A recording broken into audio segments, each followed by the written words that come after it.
Wow, guys, that was crazy. That was nuts. The Cleveland Cavaliers just beat the Memphis Grizzlies in one of the wildest games you will ever see. A game that featured a fight between Donovan, Mitchell, and Desmond, Bane, and then pretty much the rest of the teams after that. And it was very similar to what we saw last year, or it might have been the year before that, but it was very similar to the one between Mitchell and Dillon Brooks. There's just something about Cleveland and Memphis, man. These two teams go at it. It was exciting to watch. It wasn't the best basketball. It wasn't the cleanest. There were definitely some things to clean up, but ultimately the Cavs were gritty. And Ty Jerome, man, Ty Jerome is like the unsung hero of this team. Every night he steps up, he's Mr. Consistent, and in the fourth quarter, he couldn't miss. I almost wanted Donovan Mitchell to give up the ball to let him run the offense. He was that good. The Cavs with this win officially clinched a spot in the play-in, which is just crazy because February is still not over. They moved to 47-10, and this game really was a test because Cleveland is coming off playing back-to-back games against both the New York Nets and the New York Knicks, and they dominated both of those. And then they came into this one without Darius Garland, so I really didn't know what to expect. I knew the Grizzlies were good, but ultimately, the Cavs fought hard from start to finish. Everyone contributed, and they found a way to get the W despite not being able to hit free throws down the stretch of the game. So yeah, in this video, I'm going to break down how the Cavs were able to get it done against the Grizzlies, and I'm also going to talk about that Knicks game because I know a lot of you guys got mad at me for not making a video after that one, but guys, I've been making so much Cleveland Cavaliers content, I just don't want to overdo it because the reality is that there's only so many angles I can attack things every single night, or else I'm just going to be repeating myself, and I don't want to be that guy. But yeah, we have got to watch just some exciting basketball over the last few days, and there really is a lot to break down. But before we get into everything, today's video is sponsored by Factor. With Factor, you can eat stress-free with delicious, ready-to-go meals, ready for you every single day. Every fresh, never frozen meal is chef-crafted, dietitian-approved, and ready to eat in just 2 minutes. You get to choose from a weekly menu of 35 options, including popular options like Calorie Smart, Keto, Protein Plus, or Vegan and Veggie. Also discover more than 60 add-ons every single week, like breakfast, on-the-go lunch, snacks, and drinks. Factor really just has it all. So skip the overpriced takeout trap because Factor is cheaper, more delicious, and a lot more convenient. So head to factor75.com or click the link below and use code 50premier to get 50% off your first Factor order. Yes, you heard that right. 50% off your first order using code 50premier. And on top of that, you get free shipping. So go ahead and give it a try. Alright, so first things first, I apologize if my voice sounds a little bit different. Maybe you can't notice, maybe you can, but I'm a little bit under the weather right now. But anyways, the Cavs won 129-123 against Memphis. This was a game they had in control pretty much from start to finish, but Memphis definitely kept it close. There were moments where I started to get on the edge of my seat, but Donovan Mitchell had 33 points in 35 minutes. He played phenomenal. He was 11 of 23 from the floor, but the big thing was the 4 missed free throws, and Ty Jerome off the bench. He only played 22 minutes, but had 26 points. And every time I look at his efficiency, I'm just astounded. Like, it's almost impossible to do what he does. He was 9 of 16, he was 5 of 6 from the line, and he was 3 of 7 from behind the arc. And once again, he was in the positive in terms of plus minus. I think saying that Ty Jerome is the unsung hero of this team is an understatement.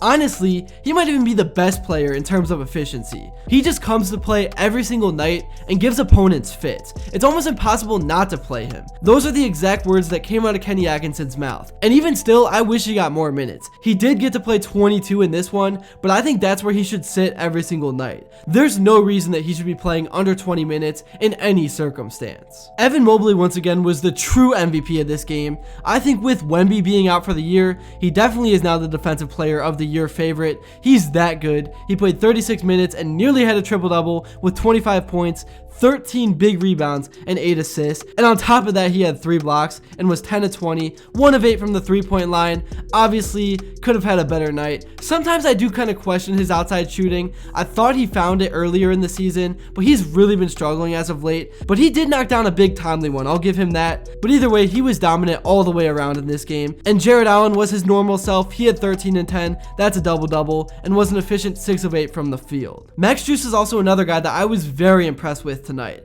I know if you guys watch this channel consistently, you know I'm very up and down with my opinions on him. He played 30 minutes, only had 11 points, but he had 8 rebounds and 3 assists, and 11 points is all this team is asking him to do. He played his role perfectly. He was a hustler. He went after the loose balls, grabbed a few big offensive rebounds, and defensively, he was just a menace. Okoro did start this game, but he only logged 19 minutes, but again, he's coming off that injury. He had 6 points, knocked down a big 3, and 4 rebounds, and was 2 of 5 from the floor. So I guess all in all, he played decent, but still I would like to see him more aggressive. But I guess with all the firepower that the Cavs have, he's only allowed to do so much. And then Sam Merrill, he played 17 minutes, had 3 points, was 1 for 4. I would like to see him get going, but he's kind of on and off with minutes. Some games he doesn't even play, so it's really hard to stay in a rhythm when you're not getting consistent minutes on a nightly basis. And then DeAndre Hunter, I love DeAndre Hunter. He played 25 minutes, had 12 points and 8 rebounds with 2 assists, and was 4-10 from the floor, but he didn't miss any free throws, and the length he provides for this team is something that just wasn't there. You can tell the difference, and he causes fits for whoever he's guarding, and I can't wait to see what he can do against Boston and Jason Tatum and Jaylen Brown. So that was that game. It was a wild one. The Cavs probably could have closed it out earlier. Was not a fan of how it was one possession with under 2 minutes left, but at the end of the day, a win is a win, especially considering the treacherous schedule this team has had to endure so far out of the All-Star break. And the Grizzlies are feisty, man. They play with fight, and I was not a fan of the Zebras. I hated some of the calls in this game outside of that one break the Cavs got where the ball went off of Max Strus' foot, but the refs didn't see it. But outside of that, I thought there was a lot of bad continuation that the Grizzlies got, and then Ty Jerome had that one play where he should have got continuation, and he didn't. I thought it was pretty one-sided, but again, I am a diehard Cleveland fan, so obviously I'm going to be a little bit biased, but let me know what you guys thought about that in the comments below. Now moving on to the Knicks game on Friday, that was a fun one. I actually wasn't able to watch that game from start to finish because I had some poker to play, but it was straight domination, and the Cavs ended the game with 142 points, and Stephen A. Smith looked dumbfounded after the game. The thing that I always talk about that's super annoying is that after the game ended, you would think that the media would talk about what the Cavs did to win this game, but nope, it was 30 straight minutes of what went wrong for the Knicks and what the Knicks need to improve on. But hey, that's just what the media does. I think it's great for this team that they still are under the radar despite having the best record in the NBA. Obviously, they're getting these nationally televised games. I think the world is waking up, but in terms of ESPN and all those talk shows, they couldn't care less about the Cavs outside of the 5 minutes a day that they'll talk about them on occasion. In this game, really everyone dominated. They exposed the lack of depth that the Knicks have. They were a little bit injured. I know Mitchell Robinson is coming back, but still, I don't think the Knicks have what it takes to last with either the Celtics or this Cleveland team in a 7-game series in the playoffs. Donovan Mitchell had 27 points with 3 rebounds and 5 assists. He also had a block and a steal. Max Strus had 5 points, 2 rebounds and 8 assists. One of those games where he was just making winning plays once again.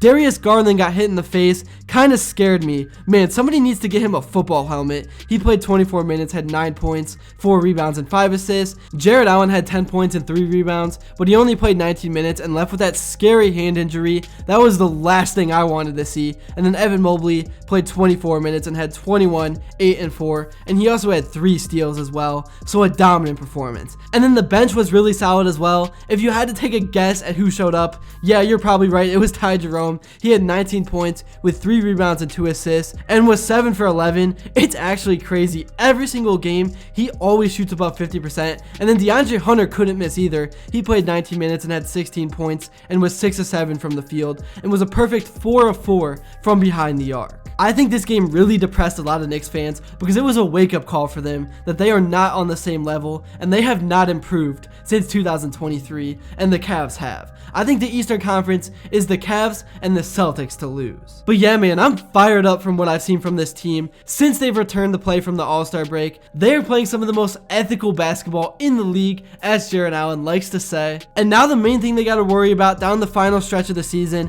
is staying healthy.